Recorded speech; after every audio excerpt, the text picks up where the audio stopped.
చాలా మంది ఉమెన్లో స్పెషల్గా 40 years దాటిన తర్వాత పెరిమెనోపాజల్ టైంలో ఆర్ పోస్ట్ మెనోపాజల్ టైంలో ఎంత ఎక్సర్సైజ్ చేసినా వెయిట్ గెయిన్ అవుతున్నాము, ముందు ఈజీగా రెస్పాండ్ అయ్యేవాళ్ళం, డైట్ కూడా రెస్పాండ్ అవ్వట్లేదు. ఏమి రీజన్స్ ఉండొచ్చు దీనికి? What could be the reasons? స్పెషల్గా ఈ పెరిమెనోపాజల్ ఉమెన్లో ఈస్ట్రోజన్ అనేది చాలా తగ్గిపోతుంది. ఈ ఈస్ట్రోజన్ ఉన్న ఇంపార్టెన్స్ ఏంటంటే estrogen plays very important role in fat distribution. So estrogen తగ్గడం వల్ల around the belly, around the abdomen చుట్టూ ఫ్యాట్ డిపాజిషన్ పెరుగుతుంది. దాంతోపాటు వీళ్ళకి కార్టిజాల్ పెరగడం, ప్రొజెస్ట్రాన్ లెవెల్లో చేంజెస్ రావడము, ఇవన్నీ కూడా major contribution for the weight gain. దీంతో అడిషనల్గా బేసల్ మెటబాలిక్ రేట్ అని ఉంటుంది, అది కూడా తగ్గుతుంది.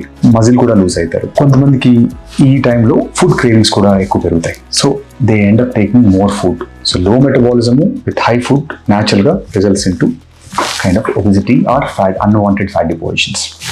దీనికి ట్రీట్మెంట్స్ ఎట్లా ఉంటాయి?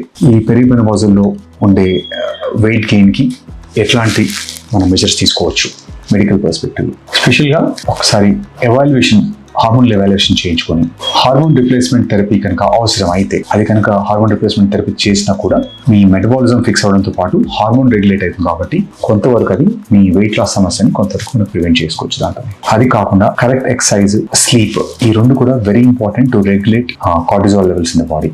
సర్జికల్ ప్రొసీజర్స్కి వచ్చేసరికి జనరల్గా హార్మోన్స్ కనుక అన్ని నార్మల్ ఉండి ఐడియల్ BMIలో ఉంటే మనం లైపోసెక్షన్స్ చేసే అవకాశంతో అరౌండ్ ద అబ్డమన్ ఉంటే మనం లైపోసెక్షన్తో కొంతవరకు లోకల్ ఫ్యాట్ని రిడ్యూస్ చేసుకోగలుగుతాం. తర్వాత మరి వాళ్ళకి కొంతమందిలో డయాబెటీస్ కూడా ఉందనుకోండి. డయాబెటీస్ ఉన్నప్పుడు వాళ్ళకి మనం రీసెంట్గా వచ్చిన ఈ సెమాగ్లూటైడ్ కానీ లేదంటే మోంజారో ఇంజెక్షన్స్, ఇలాంటి ఈ రెండు కాంబినేషన్స్ కూడా మనం వాటి ఇచ్చినప్పుడు డయాబెటిక్ కంట్రోల్తో పాటు వెయిట్ లాస్ కూడా వాళ్ళు దే కుడ్ ఈజీలీ అచీవ్ చేసుకోగలుగుతారు వెయిట్ లాస్ కూడా. So regular normal weight gain కంటే ఈ పెరిమెనోపాజల్ వచ్చే ఈ వెయిట్ గెయిన్ అనేది అంత ఛాలెంజింగ్గా ఉంటుంది, ప్లస్ ఈజీ కాదు. సో మీ కనుక ఇలాంటి సమస్యలు కనుక బాధపడుతూ ఉంటే ఒకసారి మీ నియరెస్ట్ గైనకాలజిస్ట్ కానీ లేదంటే ప్లాస్టిక్ సర్జన్ కానీ కలిస్తే అక్కడ రేడియోఫెనిక్ అమెరికన్ కానీ కనుక మీరు కన్సల్ట్ అయితే మీ పర్టికులర్ బాడీ టైప్కి మీకు ఎట్లాంటి ట్రీట్మెంట్స్ అవైలబుల్ ఉన్నాయి, మీ కండిషన్ ఎలా ఉంది, ఒక్కసారి పూర్తి ఎవాల్యుయేట్ చేసిన తర్వాత మీకు సరైన ట్రీట్మెంట్